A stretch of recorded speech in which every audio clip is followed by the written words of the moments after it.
Hi, welcome to Bear Witness. I'm Robert Bettis.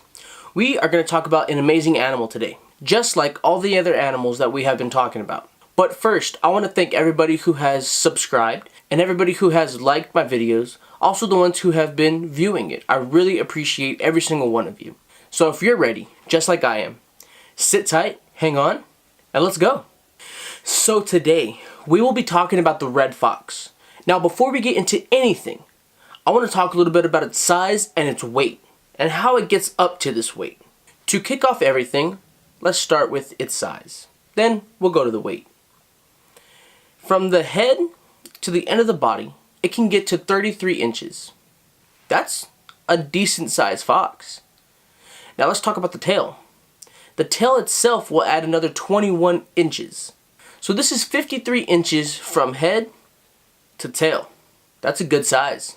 When I first decided to research this animal, I came across its weight, and I thought that this amount of weight was very strange to me, because for this size of animal, I didn't think it could weigh this amount. The red fox can get up to 24 pounds, which after reading everything else, then I'm like, okay, well now I see why it could get to this weight. Let's talk a little bit about what it eats to get up to this weight. So the red fox will eat rodents, rabbits,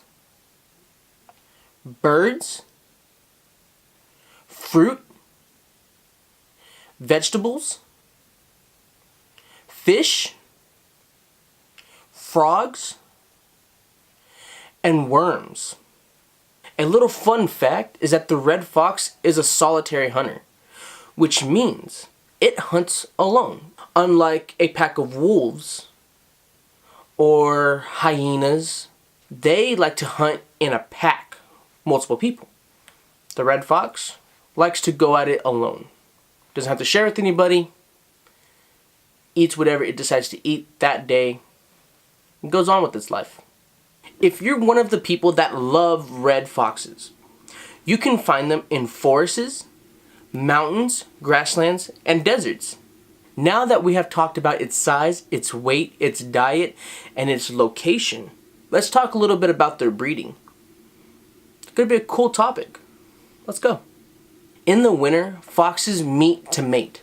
A vixen, which is a female red fox, will give birth to a litter size of 2 to 12 pups. That's a lot of kids to look after. At birth, red foxes are born brown or gray. The red coat comes at the end of the first month.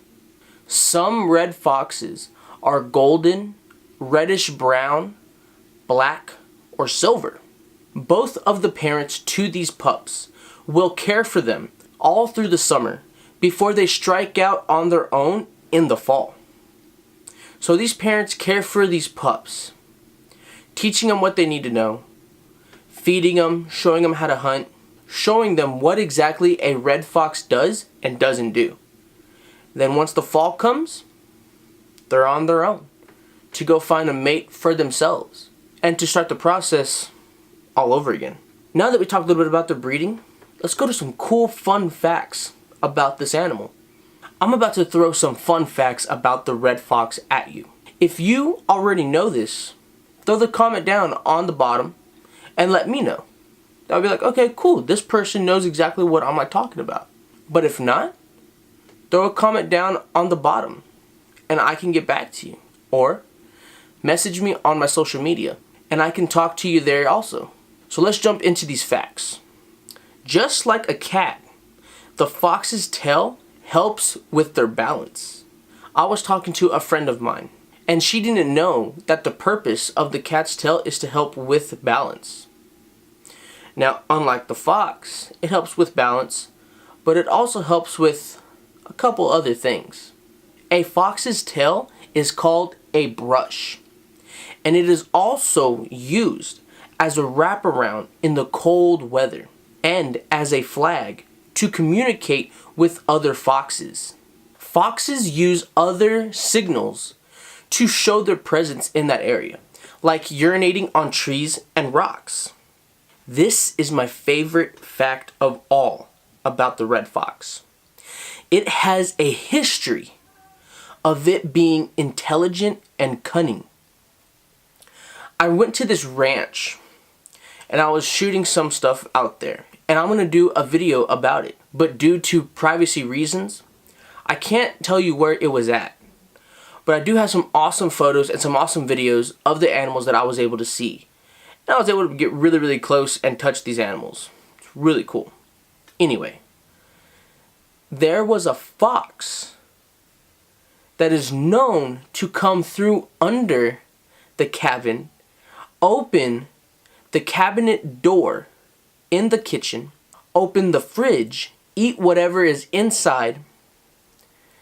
They would have to leave the TV on because the fox likes to watch TV. And at a certain time, the fox knew, okay, they're going to wake up. It means I have to leave. So the fox would get up and leave. Now the owner told me if only he knew how to turn off the TV and close the fridge and then close the cabinet door behind him, then there wouldn't be any problems. I thought this was amazing. I've never heard of a fox doing any of this. But then again, they're intelligent and they're cunning. Let's talk about a little bit of good news. In my past videos, you have heard me talk about the IUCN and about how some habitats are being destroyed. So animals are going extinct and their population status is decreasing. That's not the good news. The good news is that the IUCN Red List status has considered this species in their least concern, which means they are not in danger of being extinct and their population is thriving. Their current population status is stable, which means it's not decreasing, it's not elevating in high rates either, but it's even. And it's gradually going at its own pace. This is great news to any animal species. And with exotic animals like the tiger and the silverback gorilla, that their species is endangered, if they went back to stable and being in a least concern for the IUCN, this would be joyful news to any conservationist, any zoo, any animal person, anyone actually who just loves the wildlife and wants to save our wildlife for our next generation. Because I know when I have kids, I want there to be tigers and silverback gorillas and lions. I want my kids to get to experience what I have experienced. Hearing a tiger and a lion roar, not just off of YouTube or TV, but in real life. If you know what I'm talking about, leave a comment. If not, it is the most beautiful and sometimes terrifying sound you will ever hear. I want y'all to go out to your nearest zoo. Go and check them out. And if you're lucky enough, go by the lions and go by the tigers. And if you get to hear what I'm talking about, come back, message me, and let me know what you think about it. I'm Robert Bettis. This is Bear Witness. Thank you for watching. Have a great day. Bye.